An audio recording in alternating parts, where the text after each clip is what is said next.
Welcome to One Life Truth Love.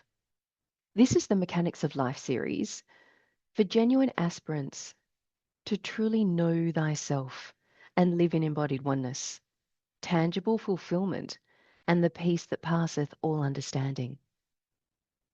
This isn't for anyone not willing to look and see everything differently, because seeing truly changes everything, joyously, gloriously, and answers the highest calling definitively.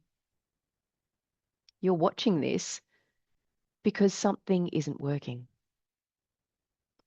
Just that admission takes an uncommon honesty because you're likely highly educated, extremely successful, philanthropic, and well versed in all things personal growth, integral theory, and probably even all things beyond in the realm of spiritual wisdom and understanding. Maybe you can't even quite put your finger on what's off. You might even feel guilty because you have more than most, and you can see how much others seem to be suffering, and you're a long way from that. Maybe it's anxiety that won't go away no matter how much sincere effort you make. Maybe it's spiritual seeking that's lasted years or decades. We see this all the time, without producing the peace you're promised. Maybe you've read all the awakening classics, meditated, affirmed, done the shadow work, taken plant medicine, and you're still experiencing the same underlying sense that something's missing. You haven't quite arrived at destination true fulfillment. And here's why. Every system you've encountered starts from the wrong premise, and no amount of effort within a false premise will produce the results you actually want. Let's explore a few examples of systems built on the faulty premise of separation, which is critical for those who are called higher, beyond the world of misidentified misperception. Psychology, for example. Psychology tries to heal an assumed, separate, divided self. It assumes you're a person with trauma, wounds, patterns that need fixing or improving, and it offers tools like cognitive behavioral therapy, EMDR, parts work, inner child healing. But here's the problem. It never questions whether the self it's trying to heal is real. Psychology starts with the assumption that you are a separate individual with a personal mind, personal history, personal problems. And from that premise, it tries to make that person healthier, happier, better, more functional. But what if the assumption of personhood itself is the problem? What if the entire framework of I am a separate self with issues to resolve is the false premise that creates all suffering in the first place? You can't heal a divided self. You can only recognize that the division was never real in the first place. Now let's look at why spirituality doesn't work. Spirituality promises enlightenment. It tells you that if you meditate enough, practice enough, purify enough, surrender enough, speak to your spirit guides enough, seek out the right teachers, and hopefully find one who genuinely has what you actually want. What if you buy the right paraphernalia? Well, eventually you'll awaken to your true nature, is what they say. But here's what it doesn't tell you. The one seeking enlightenment is the obstacle to enlightenment.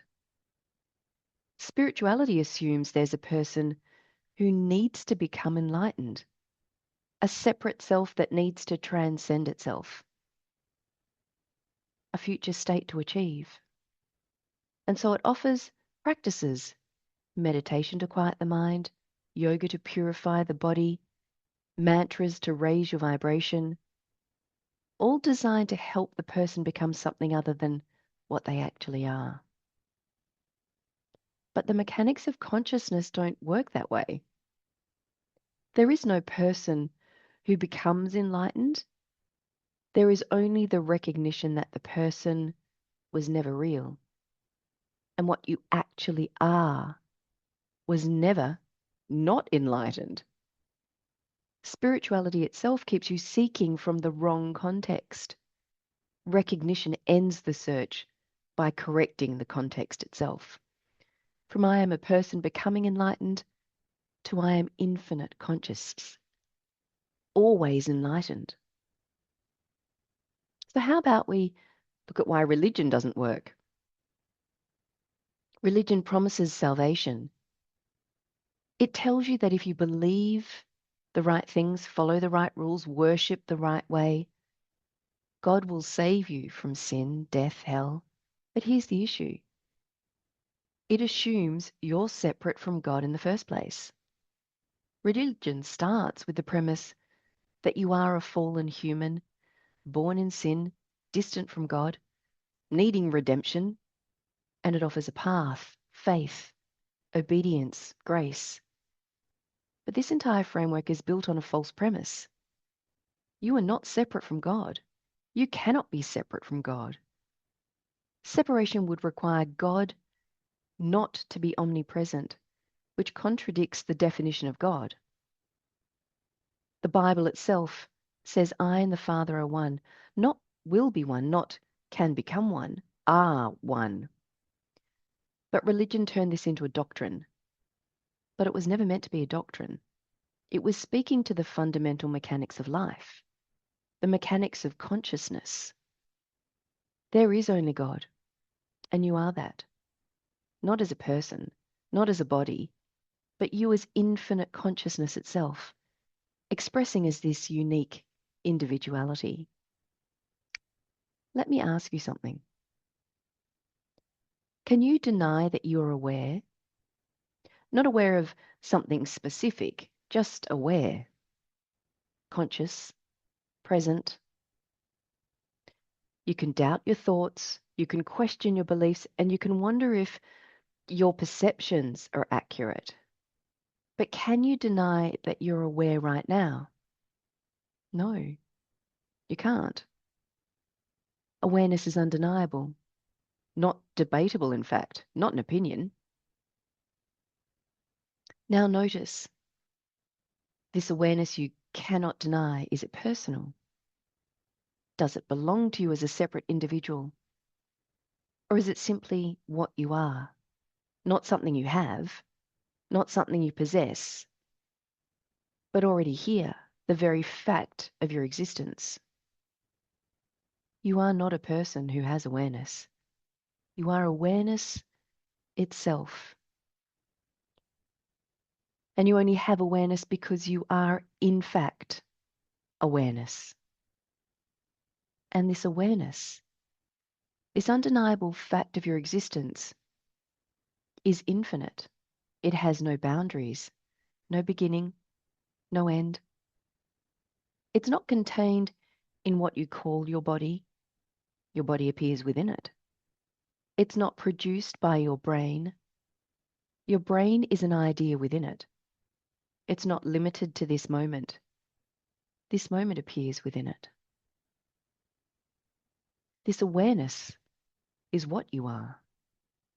Not as a belief, not as a concept, but as undeniable, immediate, present fact. You just verified it. And this changes everything. If what I've just said resonates, if you recognized something undeniable in this brief inquiry, then you are ready for the next video, where we're going to go even deeper into what this means, why you've never been taught this. Subscribe to this channel, hit the notification bell, and watch the next video on Friday. The operating manual you never got. And if you want the full explanation of how consciousness, how life actually works, the complete mechanics, because we need to know how to live in alignment. You can get the mechanics of life at Amazon or at One Life Truth Love. This isn't theory. This is verifiable fact. And you are invited to make the recognition that changes everything for you.